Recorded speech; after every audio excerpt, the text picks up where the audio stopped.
Welcome back to Sheltered Sages, the podcast where two formerly sheltered homeschoolers talk about the complexities of life, one Reddit story at a time.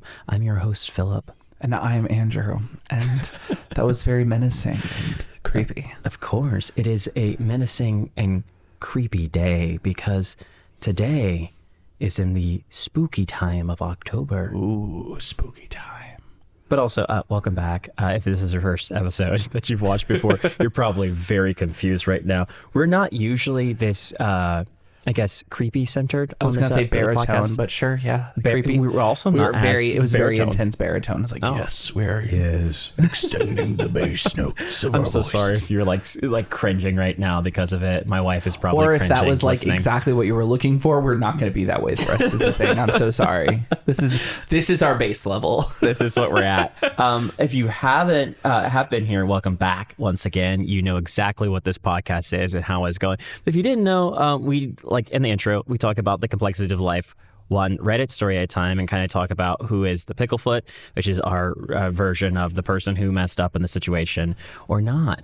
But for this episode, we're going to be talking about some unexplained phenomena, some very creepy situations. Yes. We're delving into what podcasts were created for, Andrew. Oh, absolutely. To talk about the unexplained. Yes, 100%. It's going to be fun. Yes, but I do think it's only fair that we give a warning because we are going to be delving into the potential supernatural. Absolutely. And discussing what that's like. We're going to be sharing, at least I am, going to be sharing some experiences that I have had that some might consider very, very creepy and very unsettling. Yep. So, as this is not our standard episode, if that is not what you're looking for, if you're looking for the standard Am I the Picklefoot stories, you're not going to find those this week, and you aren't going to find them next week either. But if you are okay with the creepy, if you're okay with the supernatural, stick around because we're going to have some fun. Yeah. And I'd say, too, we're trying not to go too far into those things. It shouldn't be too creepy or weird. It should. Our goal is unsettling, I think, is the best term. The best term I would like to say is unsettling. We're not going to get too intense into gruesome territory. I'm not planning on any stories that are too horrifying that will hopefully keep you up hopefully not keep you up too late at night. Maybe just like 11 p.m. Yeah. So I'd say if you're listening and you're just like listen for a little bit. If you're uncomfortable, just wait until the next episode or the episode after next, because that's going to be even creepier than this one. But yeah, if you want to listen to another episode that you're like, it's funnier and nicer, we probably have more episodes you can go back and listen to. Yeah, don't hesitate to go listen to our semester launch episode. Is still one of my favorites that we ever done, and it's like twice the length of a normal episode. So just watch the first half of that, and then next week watch the second half of that, and then you'll be all caught up by the time we get back into November and our regular scheduled episodes. Absolutely. But enough of a disclaimer on the creepy. We're going to go into the creepy today. We're going to go into the unexplained. We're going to delve into what makes the universe tick. Slightly. I didn't sign up for that. I signed up for ghost stories, but all right. Before we get into these ghost stories, Andrew, I think we need to play the intro. Did you make it creepy? I think I did make it creepy. It's going to play now.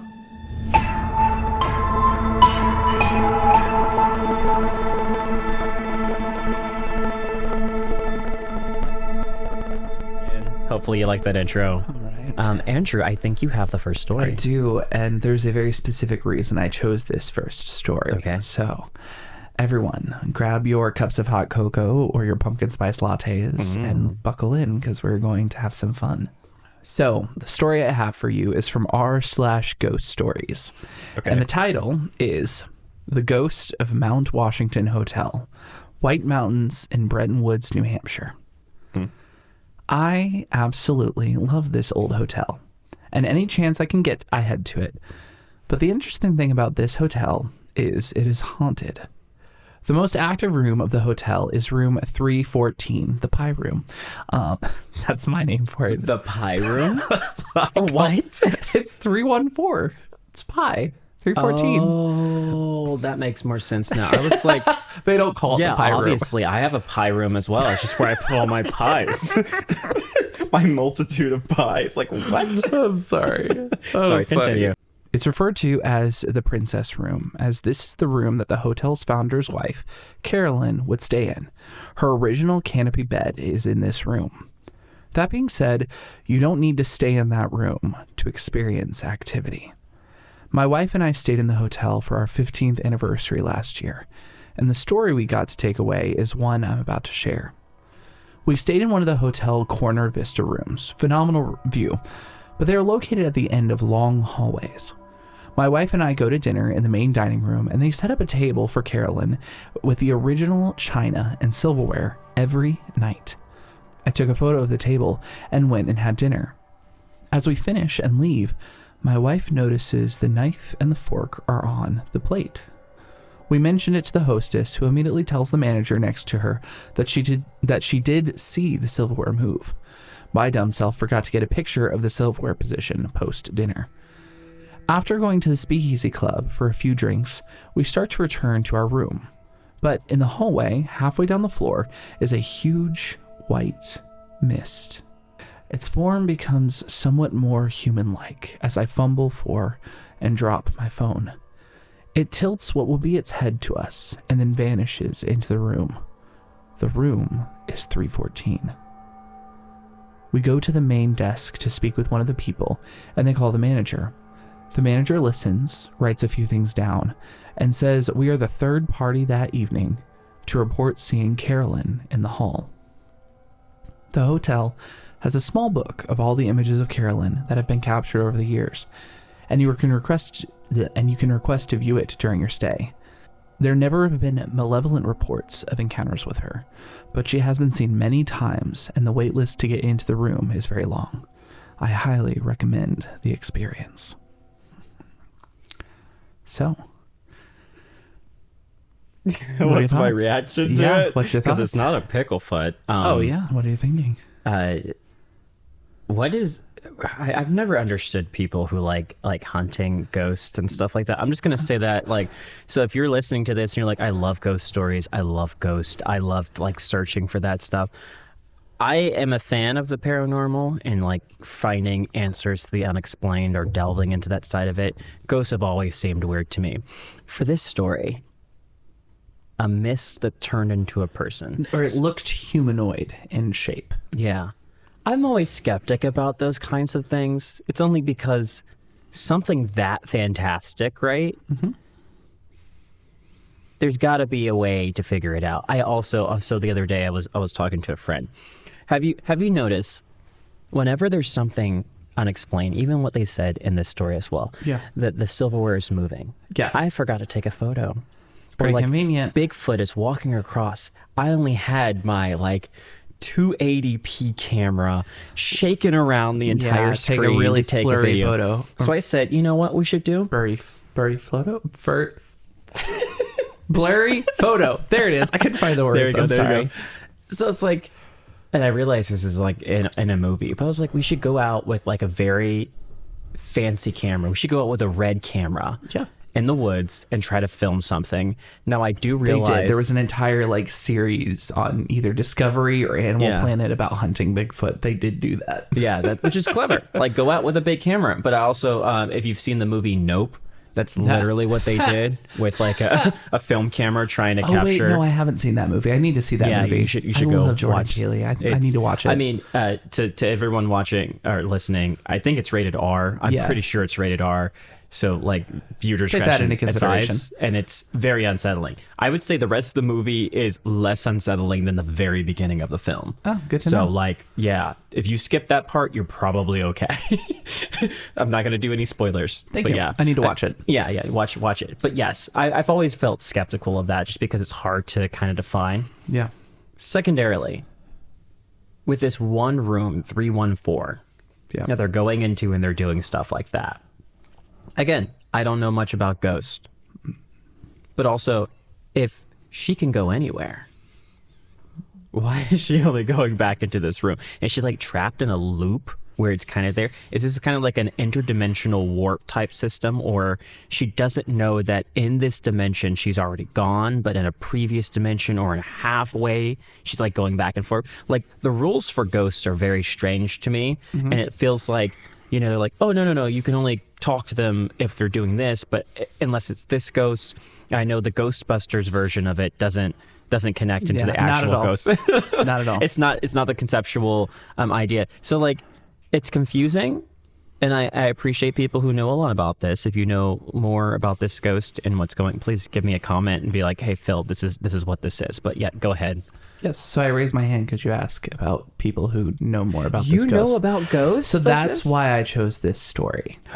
So Andrew. The reason I chose this story is because 3 years ago, for my wife and my 1 year anniversary, she, working for the company that owns this hotel, was asked to come up and stay there for 2 weeks to do a training. You've been to the hotel? Stayed in that hotel for 2 weeks. 2 weeks. Why were you there for 2 weeks? Because that was how long the training was. Oh, okay. So I stayed with her the entire thing. And I was doing like remote stuff, so I could work remotely. Okay. That's a long time. It was a long time, yes. But all that to be said, I chose this story because I wanted to share my own story of being at that hotel. Okay. And I want to make this very clear right off the bat that, and a lot of people who know me in real life will know that I am a skeptic. I am a skeptic. I'm a person who believes that there's a logical explanation for a lot of things, but I'm also religious in the sense of I understand that there are things outside of our understanding. But I feel like 99% of the time, things that we see can be explained. Okay. Which is why I'm incredibly unsettled by the story I'm about to tell you. Because, as I said, I stayed there for 14 days. And I didn't see a lot. A lot of people are like, oh, it's spooky, things like that. Okay, pipes creaked. It's an old hotel. It was in the winter. Heat, expanding, contracting, pipes. Expand and contract. It's normal. Electricity flickered. It was the middle of winter. It's an old hotel. It's normal. Not anything too uncomfortable. Well, we had dinner one night. One of the cool things is that while we were there, is that they pretty much covered my wife's food and everything, and for most of it for me as well, for like the main meals and stuff. Did you see the plate, like the setting for them? I didn't actually know that was a thing, interestingly enough. I don't know if because this was 6 years ago when they wrote this, and I wonder if that was pre-COVID. Okay. But I don't remember seeing that, or no one told me about that. But my wife was telling me that she was talking to one of the people, and one of the things about this hotel is that everyone talks about the princess. But as they said in there are other things that happen, and there are other ghosts in the hotel. More than the princess? More than the princess. Okay. So one of the other ghosts, and my wife is telling me this at dinner, one of the other ghosts that they have is a ghost of a little girl who will and she was shared this story from one of the housekeepers, and they said recently, this was like within the previous year, where they were going into a room and making up a bed, and all of a sudden they heard laughter coming from the room. They came back into the room and the bed had been unmade and there was no child or anything to be seen. 10 years prior, that was the housekeeper's son who was telling this story about the recent event.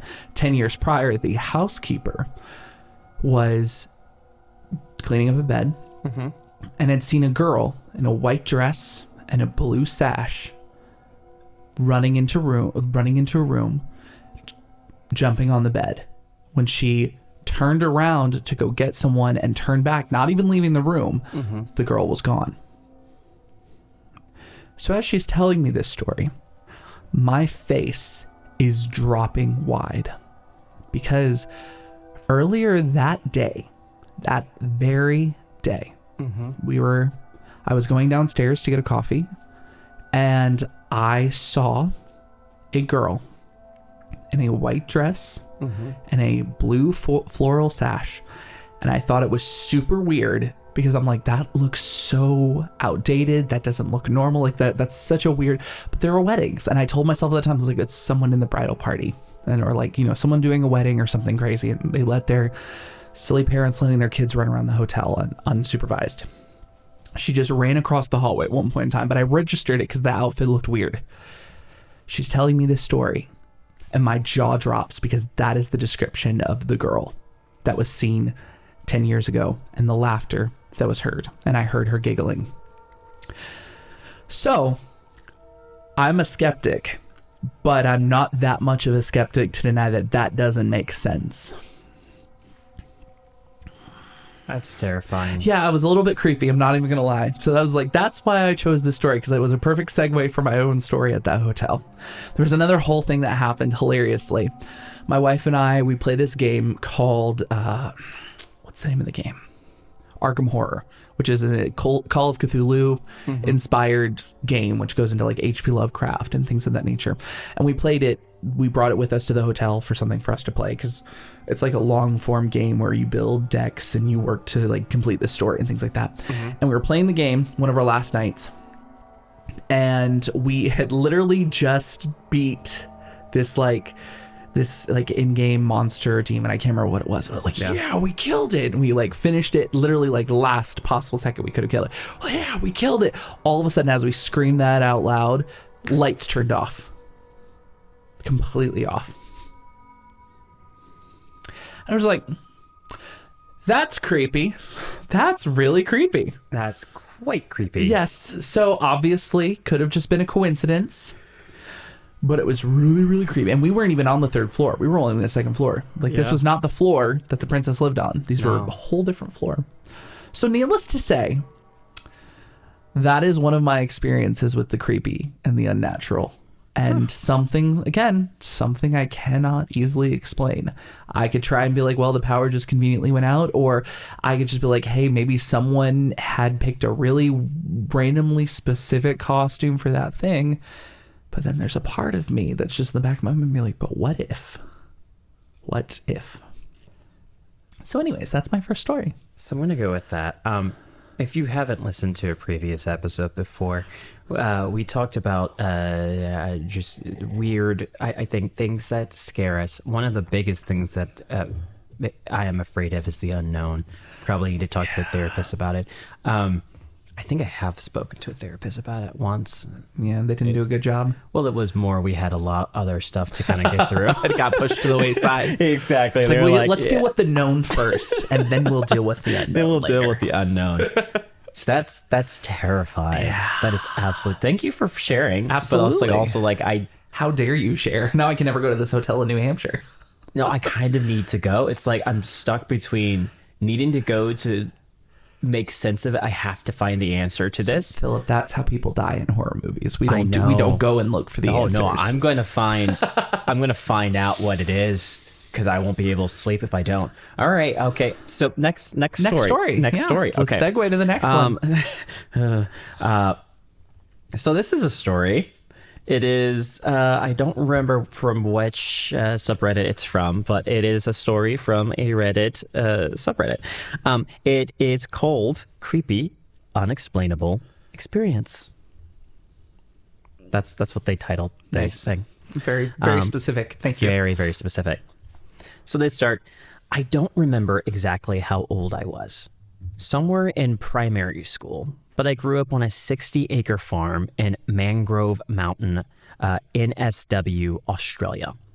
Our house had once belonged to previous tenants who, I was told, had died there around the 1960s. Behind the house was a large backyard where I'd ride my bike after school until it got too dark to see. One Christmas, my aunt gave me a bright bike light for my handlebars. On my first or second time using it, I was doing laps around the backyard at dusk. After about half an hour, I realized part of the light, a small rubber cap, had fallen off. I was at the top of the yard between the trees, almost pitch black behind me except for the kitchen light, about 20 meters ahead. Out of nowhere, I heard loud stomping, like galloping, and then a blood-curdling scream from behind me. Terrified, I dropped my bike and sprinted toward the house about 70 meters away. The stomping and grunting followed me until I reached the breezeway. Then, it vanished. I ran inside crying and hysterical, which was rare for me at that age. I knew it wasn't a cow or a horse. Our barbed wire fences would have kept them out, and it felt nothing like an animal.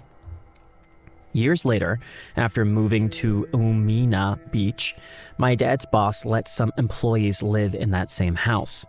One of them, staying there alone one night, lit a fire in the paddock. She later told me she heard the same scream I had, and all the nearby animals went wild. When she showed me a YouTube clip of a similar sound, it was almost identical.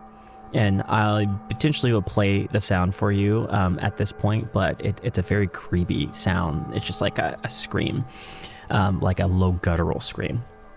The man is startled by a strange and scary sound seemingly coming from nearby.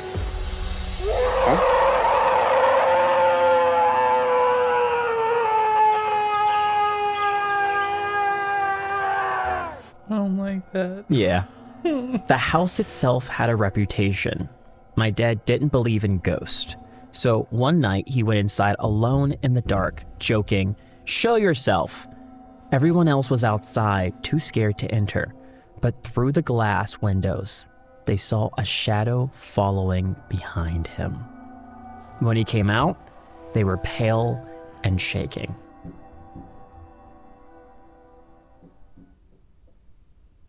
That was really creepy. Is that one of your cats? At the door? Yeah, maybe. Oh no, that's fireworks. Oh gosh. Oh gosh. We can't tell creepy stories, Philip. I'm just being like, what's that banging noise? Yeah, there's fireworks outside. Oh gosh. Okay, well that's a sign for a breather for a second. Oh gosh.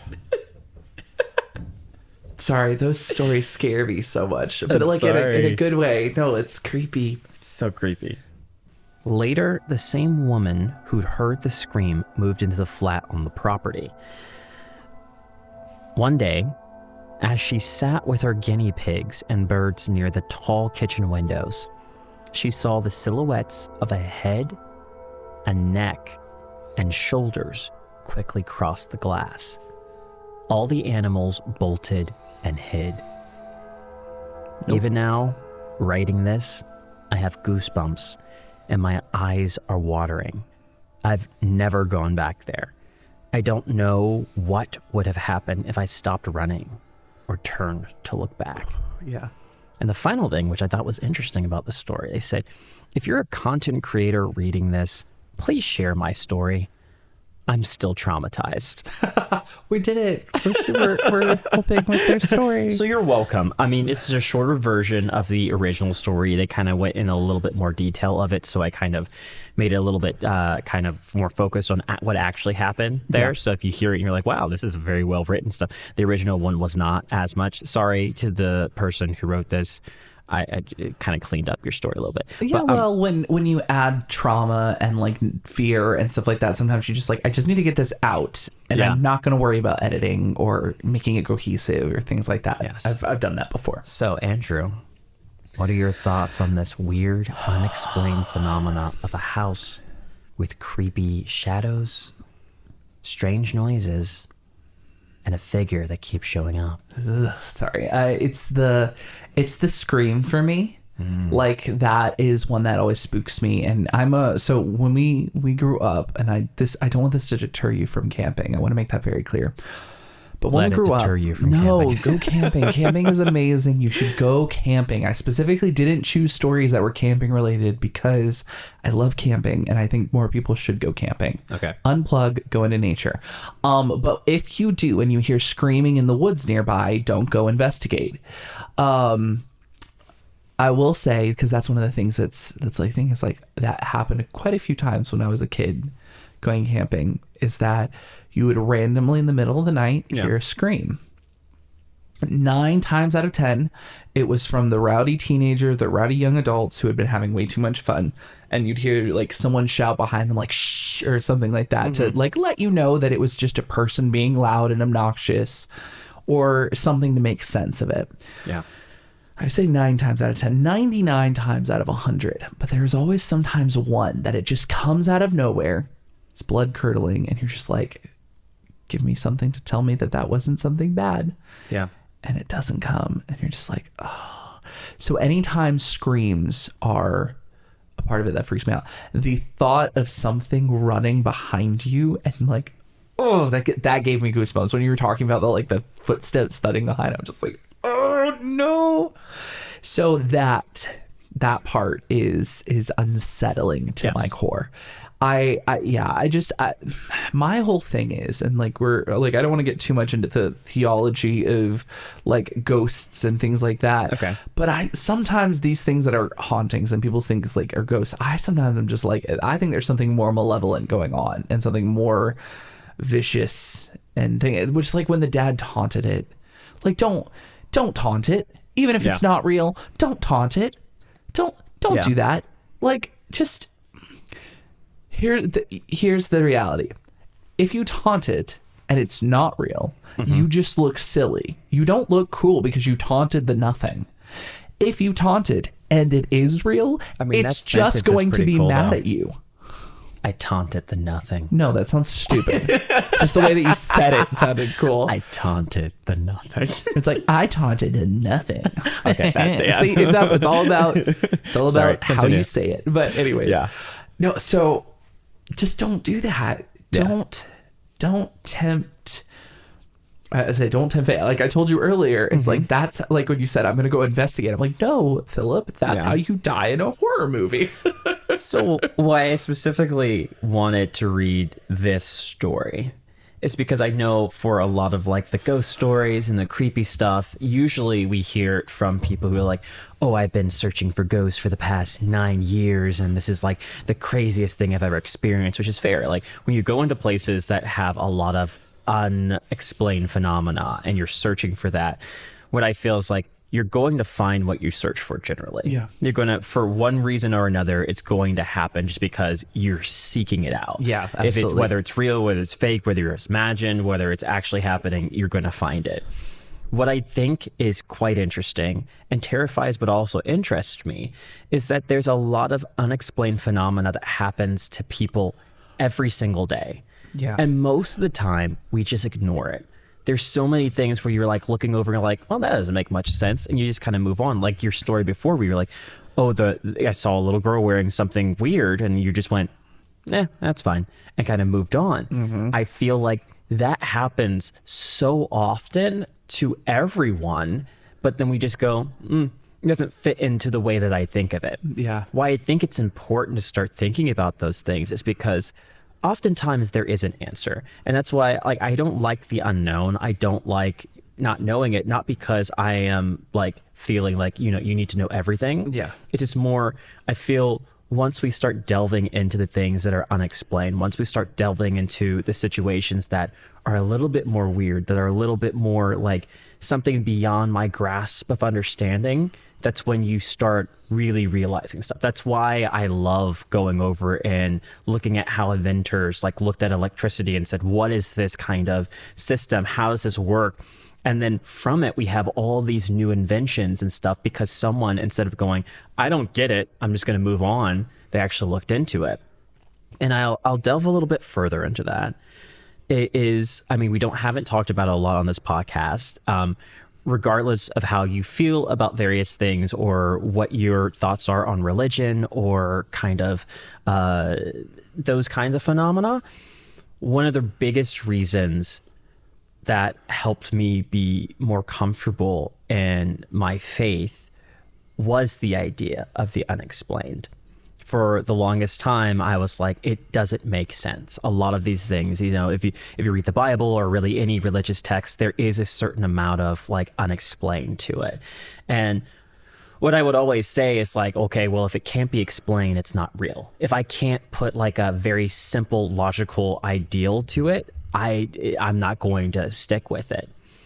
Until I started realizing how many things in my worldview that didn't have any faith in it also were unexplained. And I was like, I take all of these things for granted. I don't.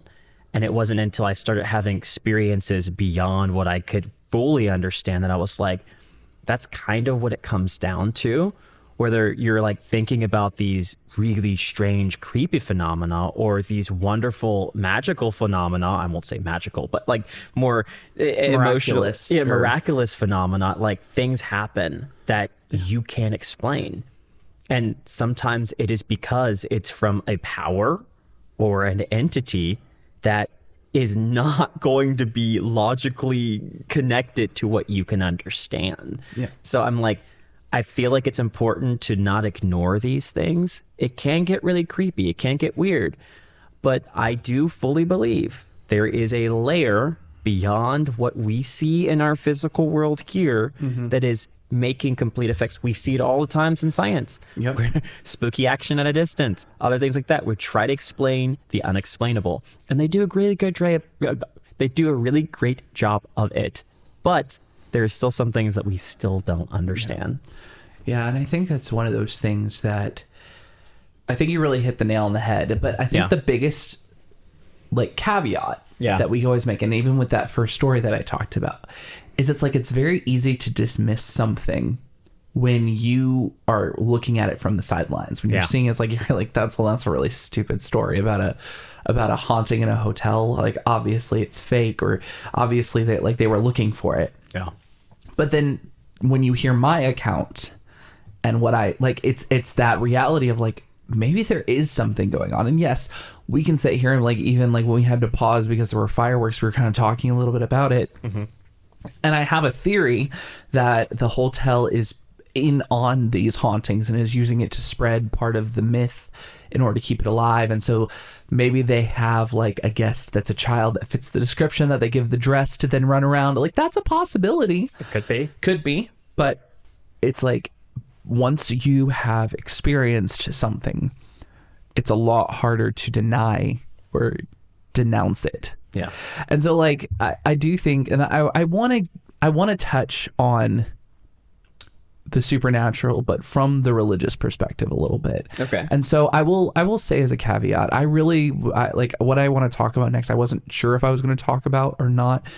And I'm going to talk about Christianity. I'm going to talk about religion for a little bit. So if that's not something that you're comfortable with, you're more than welcome to go ahead and exit now. I completely understand and respect that. But it's a part of my life that I want to talk about and I want to go into a little bit.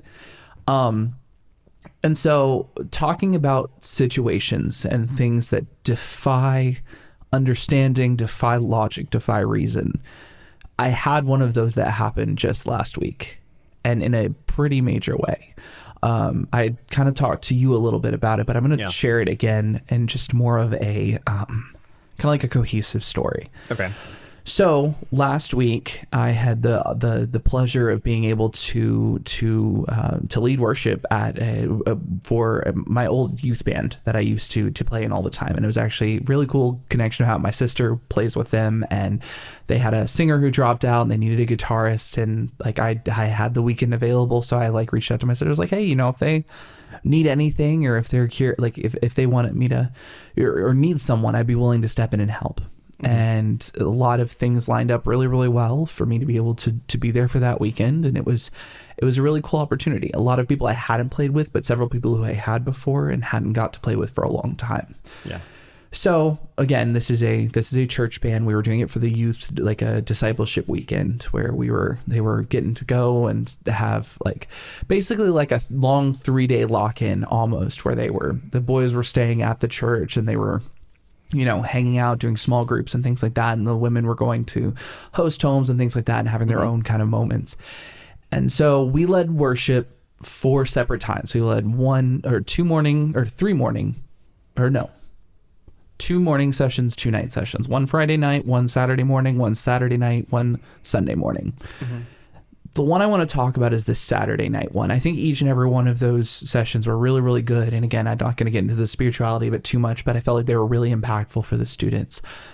But it's that Saturday night one that I want to talk about, because what happened that night still is like, it gives me I called them when they happen like a godly goosebump kind of thing, because it was just like something crazy that doesn't make any sense and like defies explanation. But we again, I'd only played with about 2 of these people before. And like we had practiced 3 weeks, like an hour a week for 3 weeks leading up to this. So we were a relatively new band in terms of a cohesive unit.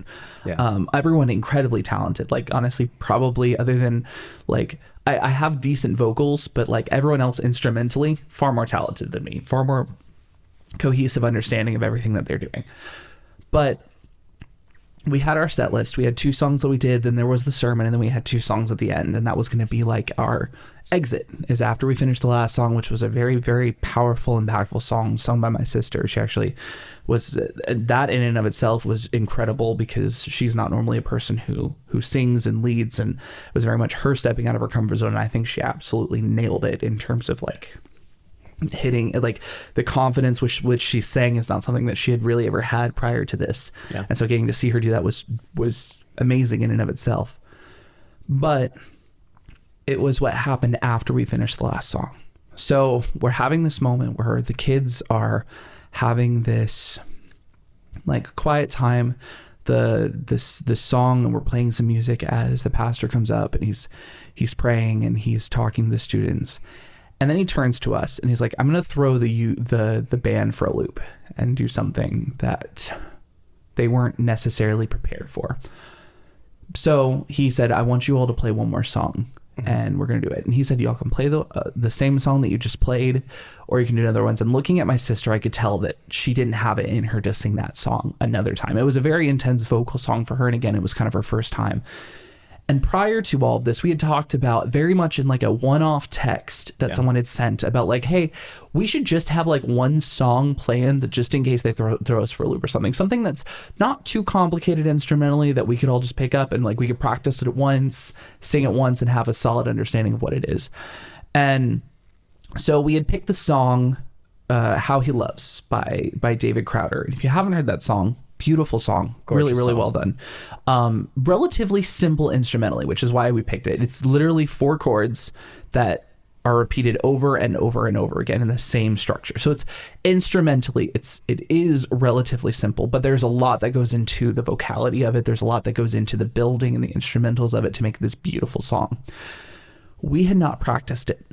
We had said like, hey, we'll do this, but it was one of those things of like, we'll practice it when we have time to do so. We hadn't, because time got away from us. It's hard. We're also like, I think each and every one of us on there have ADHD in some capacity, because we would squirrel so hard as we were doing it. So we never got time to practice the song. And then he says, hey, I want y'all to do a song. And we all looked at each other because we knew this is the song that we need to do, because we talked about this, and instead of just it didn't seem right to go to one of the other songs. We needed to do this song. So we didn't have the chord sheets for this song.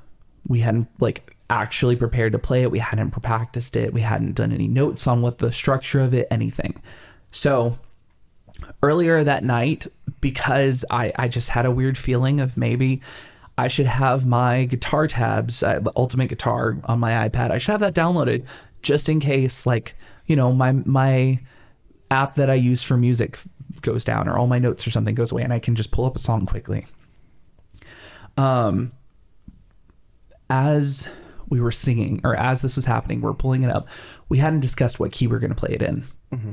So we just looked at each other, and we all were like, C, like we're just going to play it in this key. We all just agreed within an instant of what key we were going to play it in. Yeah. We hadn't decided who was going to sing it, because prior to it, I had sung it when I was in youth band, but I hadn't sang the song in years.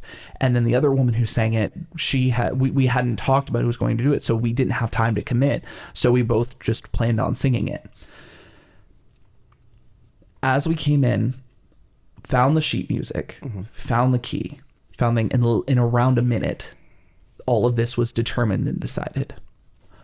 And in of itself, pretty exciting, but also could just be explained to like relatively cohesive communication, and kind of like it had a little bit of a foundation of planning and things like that. Yeah. So, you know, the song itself might not be great. It's going to be, you know, what it is. But, you know, at least we were all on the same page. Yeah. And I told you this earlier, and this is what's still like in a cool, very, very cool way, like gives me goosebumps talking about it. It was the most perfect version of that song that we could play that entire night. it was powerful and impactful.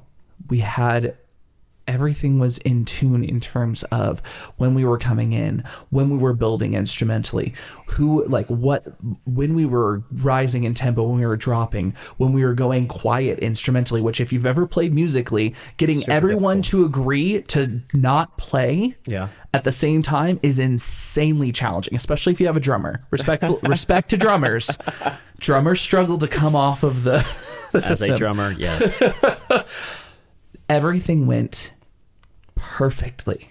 And out of all of the songs we had practiced for weeks, probably the most powerful song that we played that night. That's fair. But on top of all of that, the thing that I come back to each and every time is that there were 3 specific moments where I was going to mess up. There was one time I was going to come out of the verse into the chorus too early. There was a time where I was going to sing the chorus louder than it was supposed to be. Or because you repeat the chorus a couple times, and then after you repeat it, it gets like louder and bigger. And then there was a time where I wasn't going to come in and was just going to replay, and it was supposed to come in. Each and every one of those times, there was like a literal tug almost that I felt of like, you need to not make this mistake. You're about to make a mistake. Now is not that time. Yeah. And so as we're doing this, I had 3 visceral feelings of that moment of like, this is not about you to make this mistake. You will do this correctly. And again, I had not sang this song in years. I should have made a mistake. I have ADHD. I was not on my medication. I should have made all of these mistakes. Yeah. And none of them happened. And it was just that, like, the moment we had finished the song, the kids had been dismissed, and we're all putting our instruments down, and we all just turned and looked at each other, because it was one of those moments where we were just like, this should not have happened. But it did. But it did. Yeah. And so that's why I wanted to share this story, because I do believe, on top of this having ghost stories and us having these creepy encounters with the supernatural, that there are moments where you can get the good side of it, especially if you are someone who is religious, especially if you subscribe to being a Christian or things of that nature. There are moments where if you look at them and if you allow yourself to be open to them, you can see things happening that do not make sense. Yeah. And so I agree with you completely when you said there is something out there. There is some layer of things that we cannot see. Yeah. So I am a strong believer that if there is the good, there is also the not so good. Not to end on a dour note, but just that reality. And that's why I always say, there's also bad, there's also good. The good that's out there. Yeah. Yeah. So if there's the bad, there's also the opposite. Yeah. And so that, again, that's why I say don't tempt fate. Don't taunt evil. That's true. But also don't be afraid to go seeking the good either. So that's my story. That's what I wanted to end on. Powerful. If you stayed and listened to it, I appreciate it. I hope it wasn't too much. And if you ever have any questions about any of that stuff, I'd be more than happy to talk with you, whether via email or chat. Whatever you want to talk about, I'd love to hear it, and I'd love to talk to you about it, because I think these things, we need to talk more about these experiences, especially from the perspective of people who are analytical, especially from the perspective of people who are not going to sit here and just be like not dismissive, but just be like, oh, of course it happened. Like, no. I think we should be critical of these things, because when the true moments happen, they're so much more impactful, because we cannot deny what happened. We don't just write it off. Yes. So all that to be said, thank you for coming for this episode. Again, I know it's a spooky one, but also hopefully a little bit interesting. A hopeful one. We brought in a little bit more about the unexplained on the good side and the bad side of what it could be. Yeah. But like what we're saying before, don't avoid it. No. I think, again, a lot of people go, okay, well, if I can't explain it, I don't want to imagine it. I don't want to think about it. I don't want to focus on it. I think it's very important for us to do so, because oftentimes you find something even more powerful and even more, I'd say, often beautiful than what you could have expected before. And don't dismiss it either. I think, like, don't just ignore it, but don't dismiss it or just be like, hey, that's crazy. Like, allow yourself to be open to the possibility that there's more than what you understand. Yeah. I think that's very important. I don't say, again, just assume everything is. Yes. But don't leave the option open. Absolutely. So. And then while you're leaving that option open, once you're done figuring out what the unexplained things of the universe are, you probably should look at our social media that is over there, so you can hear more crazy stories about it. Yes. Probably not about the unexplained, but potentially their next episode when we talk about more creepy stuff. But Andrew, what are our social media channels? Absolutely. Well, if you enjoyed what you listened to today, don't hesitate to subscribe. Click that little bell icon on the bottom to get notified whenever we do a new episode. I've started to do premiere episodes. So basically every Wednesday night I have been hopping into the chat and just having a lot of fun. You will see the unsheltered wifey that pops up sometimes. That's definitely not my wife. You might also see some Just other a family random woman members that that hops on randomly there. I'm popped in. You might see some other random people that pop in from time to time. But if you're interested in watching them live, I would highly encourage you come. It's a lot of fun. We have a lot of jokes. I do polls to see what people think and talk about it. So join us. Join us. If you're listening on Spotify, or you can listen on Spotify, Apple Podcasts, just follow along or subscribe. You can also follow us on social media, Facebook, Instagram, TikTok, any of those places. You can also send us your own stories at shelteredsages@gmail.com. Just send us with the subject line listener write-in. Absolutely. But other than that, I think that is all that we have for today, because I'm going to leave on a good note. Because next week we're going to be doing something really unique for our Geek Dive. Please join us for our next episode, our Halloween special. Exactly. But in the comments, please let us know let us know if you go to Jurassic Park, if it was real. I was gonna say, what was your creepiest supernatural experience? But they might not want to That's fair. If you don't want to share your creepiest supernatural story, would you go to Jurassic Park? Would you go to Jurassic Park if it was real? Because I'm just really interested. I want to see how many people, like, if I build it tomorrow, would you guys show up? You know? Anyways, thank you for watching this episode. We will see you next time. Bye. Bye.